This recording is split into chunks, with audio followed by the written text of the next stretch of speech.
अकबर और बीरबल। अकबर का न्यायप्रिय दरबार। मुगल सम्राट अकबर का नाम पूरे हिंदुस्तान में न्याय, बुद्धिमत्ता और उदारता के लिए प्रसिद्ध था। उनका दरबार आगरा के भव्य किले में लगता था, जहां देश विदेश से लोग अपनी समस्याएं लेकर आते थे। अकबर केवल एक शक्तिशाली राजा ही नहीं, बल्कि प्रजा के दुख दर्द को समझने वाले शासक भी थे। अकबर के दरबार की सबसे बड़ी विशेषता थे उनके नवरत्न। ये 9 विद्वान अपने अपने क्षेत्र में अद्वितीय थे। इन्हीं नवरत्नों में से एक थे बीरबल, जिनका असली नाम महेश दास था। बीरबल अपनी तेज बुद्धि, हाजिर जवाबी और हास्य से भरे उत्तरों के लिए जाने जाते थे। कहा जाता था कि जहां बड़े बड़े विद्वान भी उलझन में पड़ जाते थे, वहां बीरबल मुस्कुराते हुए समाधान निकाल लेते थे। यही कारण था कि अकबर उन्हें सबसे अधिक मान देते थे। कई बार तो अकबर स्वयं भी बीरबल की बुद्धि की परीक्षा लेने के लिए कठिन प्रश्न पूछ लिया करते थे। एक दिन की बात है। दरबार पूरी शान से सजा हुआ था। संगमरमर के स्तंभ, रेशमी पर्दे और सोने चांदी से जड़ा सिंहासन दरबार की भव्यता को और बढ़ा रहे थे। अकबर अपने सिंहासन पर विराजमान थे और नवरत्न अपनी अपनी जगह खड़े थे। अकबर ने दरबार की ओर देखते हुए कहा, आज मैं चाहता हूं कि मेरे दरबार में कोई ऐसी बात हो जिससे प्रजा को भी सीख मिले। तभी एक गरीब किसान दरबार में उपस्थित हुआ। उसके कपड़े फटे हुए थे और चेहरे पर चिंता साफ दिखाई दे रही थी। उसने कांपती आवाज में कहा, जहांपना, मुझ पर मेरे ही गांव के जमींदार ने झूठा आरोप लगाया है। उसने मेरी जमीन हड़प ली है। दरबार में सन्नाटा छा गया। जमींदार को भी बुलाया गया। वह अपने रुतबे पर घमंड करता हुआ बोला, जहांपना, ये किसान झूठ बोल रहा है। जमीन मेरे बाप दादा की है। अकबर कुछ सोच में पड़ गए। उन्होंने बीरबल की ओर देखा और कहा, बीरबल, तुम क्या कहते हो? बीरबल आगे आए और बोले, जहांपना, सच और झूठ की पहचान समय जरूर करता है, पर थोड़ी बुद्धि से काम लिया जाए तो सच्चाई तुरंत सामने आ सकती है। उन्होंने किसान और जमींदार दोनों से अलग अलग सवाल पूछे। खेत की सीमाओं, पुराने पेड़ों और पास के कुएं के बारे में जानकारी ली। जमींदार के जवाब बार बार बदल रहे थे, जबकि किसान की बात हर बार एक जैसी थी। बीरबल मुस्कुराए और बोले, जहांपना, सच्चाई साफ है, जमीन इसी किसान की है। अकबर ने तुरंत आदेश दिया कि किसान की जमीन उसे लौटा दी जाए और जमींदार को दंड दिया जाए। किसान की आंखों में खुशी के आंसू आ गए। अकबर ने प्रसन्न होकर कहा, बीरबल, तुम्हारी बुद्धि ने फिर साबित कर दिया कि न्याय के लिए ताकत नहीं, समझ की जरूरत होती है। यह तो केवल शुरुआत थी।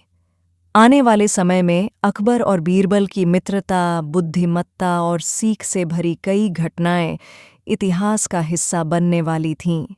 बीरबल की बुद्धि की परीक्षा। अगले दिन दरबार में एक अलग ही चहल पहल थी। सम्राट अकबर के मन में एक विचार आया था। वे बीरबल की बुद्धि से अत्यंत प्रसन्न तो थे, पर आज वे उनकी परीक्षा लेना चाहते थे। अकबर ने मन ही मन निश्चय किया कि आज ऐसा प्रश्न पूछा जाएगा जिसका उत्तर तुरंत देना आसान न हो। दरबार सजा, नवरत्न उपस्थित हुए। अकबर ने गंभीर स्वर में कहा, आज मैं अपने दरबार में एक प्रश्न पूछूंगा। जो इसका उत्तर देगा उसे इनाम मिलेगा। सभी दरबारी एक दूसरे का मुंह देखने लगे। तभी अकबर ने कहा, बताओ, इस दुनिया में सबसे बड़ी चीज क्या है? एक विद्वान बोला, जहांपना, आकाश सबसे बड़ा है। दूसरा बोला, समुद्र सबसे विशाल है। अकबर ने सबकी बातें सुनी और फिर बीरबल की ओर देखा। बीरबल मुस्कुराए और बोले, जहांपना, इस दुनिया में सबसे बड़ी चीज है मन, क्योंकि आकाश और समुद्र भी मन के भीतर समा सकते हैं। अकबर ने प्रसन्न होकर कहा, वाह बीरबल, तुम्हारा उत्तर न केवल सही है बल्कि गहरे अर्थ से भरा हुआ है। फिर अकबर ने दूसरा प्रश्न किया, इस दुनिया में सबसे तेज क्या है? दरबारी सोच में पड़ गए। बीरबल ने तुरंत कहा, विचार, जहांपना, क्योंकि विचार एक पल में कहीं भी पहुंच सकता है। अकबर हंस पड़े। उन्होंने सोने की मोहरें बीरबल को भेंट कीं। दरबार में तालियां गूंज उठीं। उसी दिन अकबर ने एक और कठिन परीक्षा रखी। उन्होंने कहा, बीरबल, तुम्हें एक ऐसी जगह ढूंढनी है जहां न सूरज की रोशनी पहुंचे न हवा जा सके। बीरबल ने थोड़ी देर सोचा और बोले, जहां पनाह, मनुष्य का घमंड ही ऐसी जगह है जहां न ज्ञान की रोशनी जाती है और न सत्य की हवा। यह सुनकर अकबर सहित पूरा दरबार स्तब्ध रह गया। अकबर ने गंभीर स्वर में कहा, आज बीरबल ने हमें बहुत बड़ी सीख दी है। दरबार समाप्त हुआ, पर बीरबल की ख्याति और भी बढ़ गई। लोग दूर दूर से उनकी कहानियां सुनने आने लगे। भाग 3, ईर्ष्या और साजिश। बीरबल की बढ़ती प्रतिष्ठा से दरबार के कुछ दरबारी प्रसन्न नहीं थे, विशेषकर पंडित रामदास, जो स्वयं को बहुत बड़ा विद्वान मानते थे, बीरबल से जलते थे। उन्हें लगता था कि अकबर बीरबल को आवश्यकता से अधिक सम्मान देते हैं। एक दिन पंडित रामदास ने कुछ दरबारियों के साथ मिलकर बीरबल को नीचा दिखाने की योजना बनाई। उन्होंने अकबर के कान भरे, जहां अपना बीरबल बुद्धिमान तो हैं, पर कभी-कभी उनका मजाक दरबार की गरिमा को ठेस पहुंचाता है। अकबर ने शांत स्वर में कहा, बीरबल का हास्य लोगों को जोड़ता है, तोड़ता नहीं। फिर भी अकबर ने सच्चाई जानने के लिए एक परीक्षा रखी। उन्होंने बीरबल से कहा, तुम्हें आज बिना बोले एक ऐसा काम करना है जिससे दरबार को शिक्षा मिले। बीरबल ने हामी भरी। अगले दिन वे दरबार में एक तराजू, एक पत्थर और एक कपड़ा लेकर आए। उन्होंने तराजू के एक पल्लड़े में पत्थर रखा और दूसरे में कपड़ा। फिर उन्होंने कपड़े में पत्थर लपेट दिया और दोनों पल्लड़े बराबर हो गए। बीरबल ने इशारे से बताया कि कठोर शब्दों को यदि विनम्रता में लपेट दिया जाए तो उनका भार भी हल्का हो जाता है। अकबर समझ गए। उन्होंने पंडित रामदास की ओर देखते हुए कहा, सीख शब्दों से नहीं, आचरण से मिलती है। पंडित रामदास शर्मिंदा हो गए। उन्होंने बीरबल से क्षमा मांगी। अकबर ने घोषणा की, जो व्यक्ति ईर्ष्या छोड़कर ज्ञान अपनाएगा वही सच्चा विद्वान कहलाएगा। इस घटना के बाद दरबार में बीरबल का सम्मान और बढ़ गया। भाग 4, भेष बदले सम्राट। एक रात सम्राट अकबर के मन में विचार आया कि वे स्वयं देखना चाहते हैं कि उनकी प्रजा उनके शासन के बारे में क्या सोचती है।